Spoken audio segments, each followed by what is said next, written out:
Dina Wong, game changer. Pinatunayan nito kung bakit marami ang nagmamahal at sumuporta sa kanya sa loob or labas man ng court.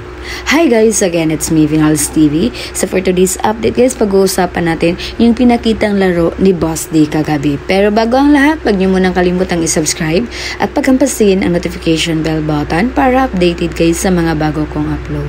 So yun nga guys, pinatunayan ni Boss D kung bakit madami ang nagmamahal at sumuporta sa kanya sa loob ng court dahil sa pinakita niyang galing sa kanyang pagset ng bola kagabi. Si Dina Wong ang unang nagpatibok sa puso ng mga manonood na nahumaling ngayon sa volleyball.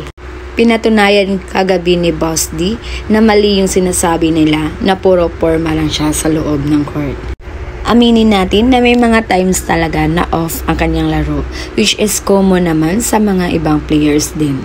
Pero kagabi sa laro nila against PGE, bumalik ang dating laro ni Boss D. Dahil sa activation niya sa mga middle blocker, nakakalamang sila at lumayo yung score nila sa set 3. Yung distribution niya ng bola, nag-convert talaga into points. Kaya sobrang deserve ng Chocomocho Flying Titans para sa slots nila sa finals. Dahil sila ang undefeated team sa semifinals. At sana patuloy pa rin nating suportahan ang Chocomocho Flying Titans hanggang sa matapos ang conference na to. So yun lang muna yung ba-update natin guys, and magkita-kita ulit tayo sa first game ng finals between Creamline Cold Smashers and Chocomocho Flying Titans May 9 at 6 p.m.